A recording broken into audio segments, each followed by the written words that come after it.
Well,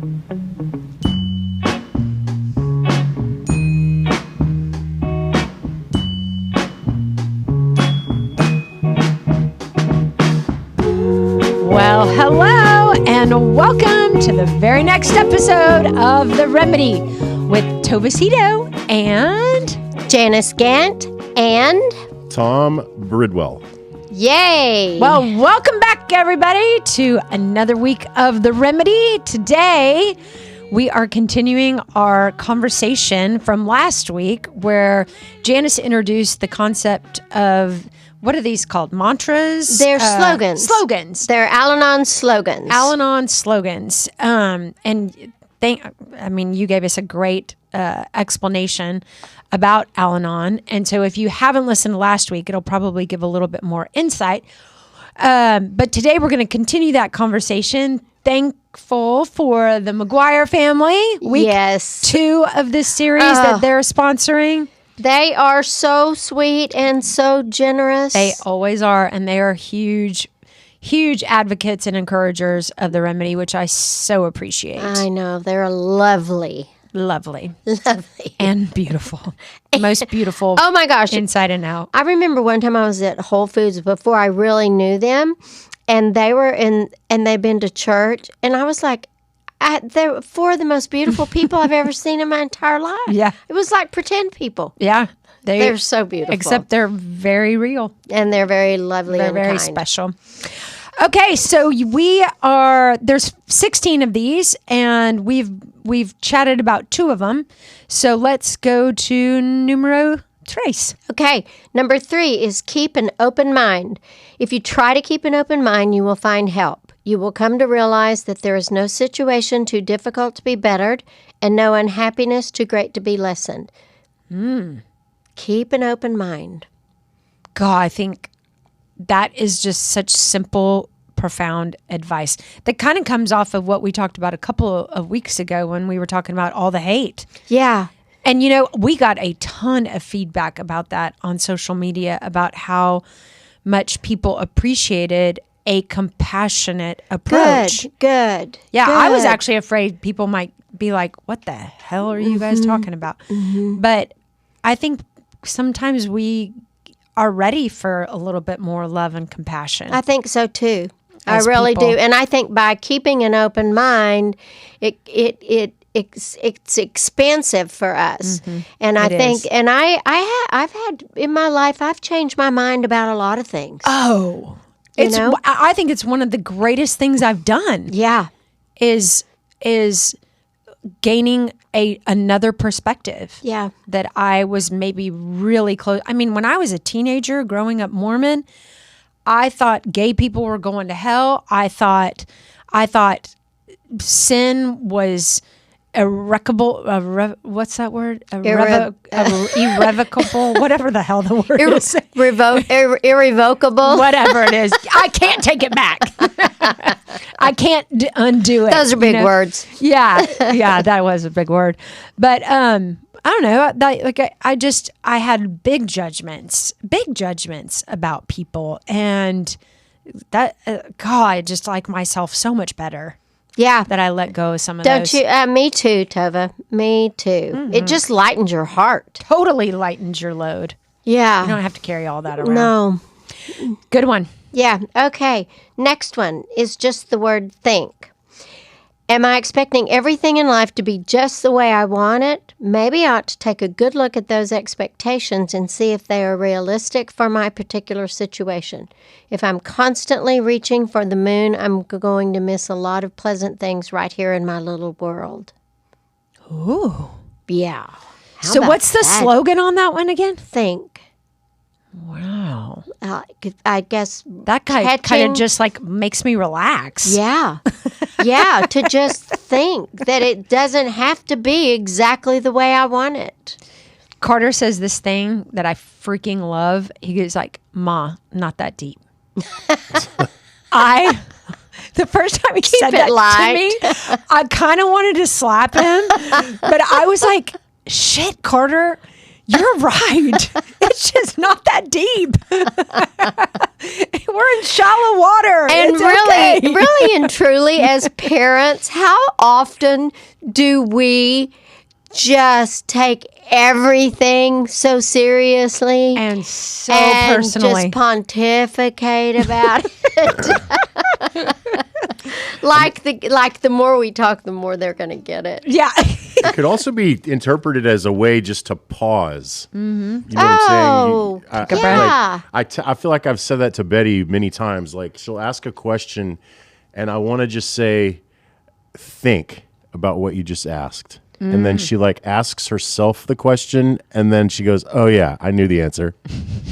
Oh my gosh, that's so good, That's Tom. good parenting. But, That is that's a really way good. I think you may that- want to write a book. Yeah. But I think the word "think" is everybody should just think for a second before they open their mouth. Yeah. So true. Kids, especially. Children, please think Yes. before you say that thing. Yes. Or ask that thing. There's been so many times my kids have asked me, and I will say, "On what planet?" I'll start the sentence. Exactly. On what planet? Oh, Yeah. good grief. That's so funny. Remind me to tell you a story about that when we leave. I can't tell it on the air, but I will tell it to you. Oh, everybody's going to be really disappointed. You have to take me for a glass of wine or lunch if you want this story. It's pretty juicy, actually. Oh, I can't wait. Can you, Tom? Okay. The next one. This is one of my very favorite slogans, and I remember the first time I saw it because it was like just exactly what I needed, which is progress, not perfection. Oh, that's a good one. Because man, it was. For me, it was Little Miss Perfect. I had to be Little Miss Perfect, or thought I did, and even thought I could. Does that sneak up on you in any way, shape, or form? Well, no, it really doesn't anymore. That's great. I don't, and my kids are adults, so I don't have any really expectations of them. Yeah, you're not projecting it on them. Yeah, or my grandchildren, but I really don't. I mean, That's great. I wish my butt were a little more firm. I was telling everybody when I was walking in it, I was like, Janice, have you lost weight? You're the skinniest person I know. Yeah, your butt it has disappeared. I think you've lost weight. I don't think I have. Maybe I have. I don't think so, but I just wanted... One of my legs is 2 of yours. That is so not true. It's 1,000% true. Oh, so this says a mistake a day keeps my perfectionism at bay. Oh, that's good. Today I will endeavor to enjoy my humanness. Oh, that's Isn't that good? Yeah, that's really good. Yeah, I like that a lot. And I think what a great thing for us to teach our kids too. Oh, I've told this story 1,000 times. I'm sure I've told it here, but one of my dear friends, Diane, her daughter, she was doing her hair when she was probably 6 or 7. And she was putting it in a ponytail. And the little Ella was like, "Mom, ow!" Like, ow! Diane's brushing. She's like, "Ella, sit still. I'm trying to get all the lumps out." And she goes, "Mom, I don't feel like being perfect today." And that is hilarious. Ella is I now- don't feel like being perfect either, do you? I mean, so Ella's a freshman in college at UT now, and we still, I say it all the time, Diane, we don't have to be perfect today. I don't feel like being perfect today. That is the cutest Is that, thing. Mom? Yeah. I don't feel like being perfect today. That's so cute. Really That's cute. so cute. Okay, the next one. Keep coming back. They asked me to come back. I told them I had to go home and vacuum, that I really didn't have the time. And if they had anything to tell me, they should write it down and I would review it. They smiled and said, "Just keep coming back." They exchanged hugs, which I did not like or want. I ran out. And then it said, "Some members are initially reluctant to go to meetings, but ultimately remain in Al-Anon for many years. Was I reluctant to attend Al-Anon meetings? What kept me coming back?" And the thing that kept me going back, and I still go to meetings. Oh, you do? Yeah. I didn't know that. Yeah. I will go to a meeting.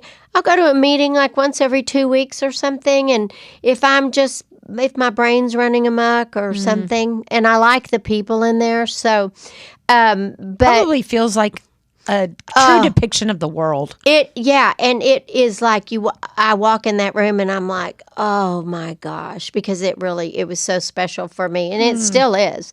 But I think that was, I think people think, okay, I'm going to go to one meeting, or I'll read these slogans one time, and then I'll just forget about it. But that repetition and keep coming back is what makes it work. Yeah. Because it works if you work it. Yeah, totally. I could see that. I mean, and I think that's the same. I think it's like us doing our devotionals every morning. Absolutely. It's Absolutely. like practicing, having those daily practices of whatever it is that speaks to you, whether it's a walk or a meditation or a yoga practice or reading a devotional. I just think whatever centers you, do it. Yeah, I think so too. I think that's really important. Okay, then the next one is, but for the grace of God. When I take time for gratitude, I perceive a better world. Today I will appreciate the miracles all around me. Even the darkest of moments can be faced with a grateful heart, if not for the crisis itself, at least for the growth it can evoke with the help of our higher power. Amen to that. I just feel so strongly about this one. Yeah, I think about all the suffering that we've all seen. I mean, think about your accident, but for the grace of God. Oh. I mean, that and pulled you through, healed your body. Totally. Protected you flying through the air. Totally. Even though you didn't have on a helmet. I know, it was really bad. I was thinking about that the other day, how I cannot believe. And I have the best helmet. And Craig got me the best helmet for Christmas. I just didn't put it on. I was in a hurry. I know. But yes, I so believe in the power of God in our lives, and if He gives me anything, it's hope. You know, that the current suffering is not forever. Like, it's just not.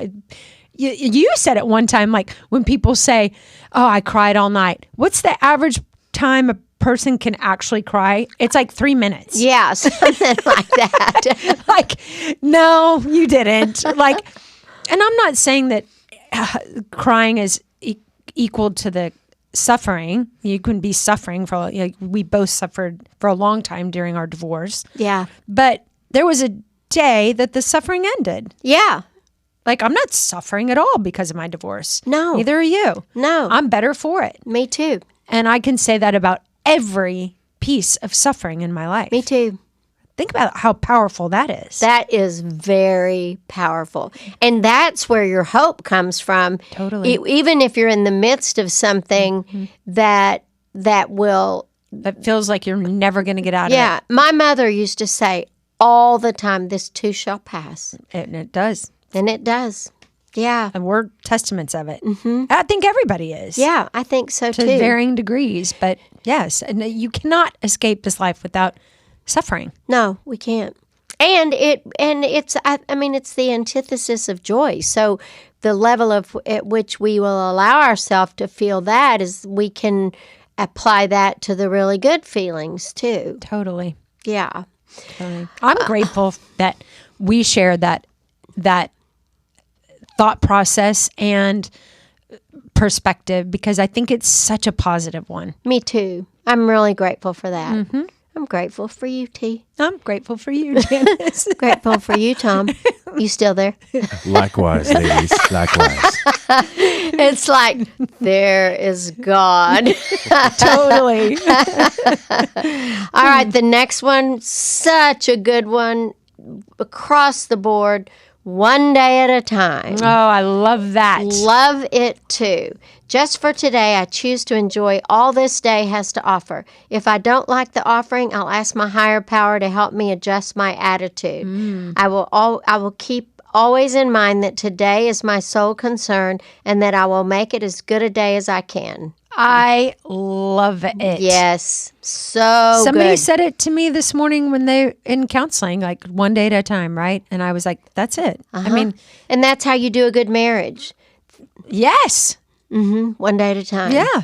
It's how you do suffering. It's how you do the good, and it's how you do the not so good. Yeah. I mean, and it sounds so cliche, but it really does. is so profound that the only thing, not only do you have to do, but the only thing you need to do and the only thing you can do is right here. Right Like, here. That's it. Yeah. So just do this moment well, and then do the next moment well, and then pretty soon your day is a good day. Yeah. That's exactly right. That's it. Yeah. Important to remember, because it's so easy to get in that negative space. Totally. Yeah. Or in the middle of something hard, you can't get out of it. Like, no, like you will. It's one day at a time. Yeah. And I like that. Like if you're not having a good day, ask your God, ask your higher power for the strength and the healing for tomorrow, Yeah. for a better one. Yeah. I love it. Me too. Me too. This one is listen and learn, and I'm gonna also blend that one with live and let live, because I think that they're jointly associated with one another. It says an important part of what I gave to my fellow AL-ANON is my willingness to listen, and that's how we learn. That's profound. And live and let live. That when I make my choices based on what's right for me, and then I let other people make their choices about what's right for them, and if it can't be blended together, then that's okay. Totally. But thinking that I really did suffer from thinking everybody should think like me. And now I know that's just not true. No, it's impossible. And what's so great about that one is live and let live is that with my adult daughters and their families, that I have to have a hands-off approach to them, because I don't know what's right for them, and they are adults and they can make the decisions for their children, even if I don't agree with one or two of their decisions. I just live my life and keep my big fat mouth shut. Which is such an important thing to remember as people. Say the first one again. There, you combined two. Listen and learn. Listen and learn. One thing that reminded me of one thing I thought about. I've been reading this book. I think it's like Can't Hurt Me or Can't Touch Me, something like that. But one of the things that the author said that was really profound to me was the most important conversation that you will ever have is the conversations you have with yourself. And that made me think, like, okay, listen, but what voice are you actually listening to in your head? What is that voice saying? Like, checking your self conversations and remembering that, yes, like, listen to other people, but also pay attention to what you're saying to yourself. Yeah. Yeah, because that can really be a messy place. Oh, yeah. I always said, I have to treat my brain like a dark alley. I don't go in there alone. Because if I get stuck in my stinking thinking, it's not good.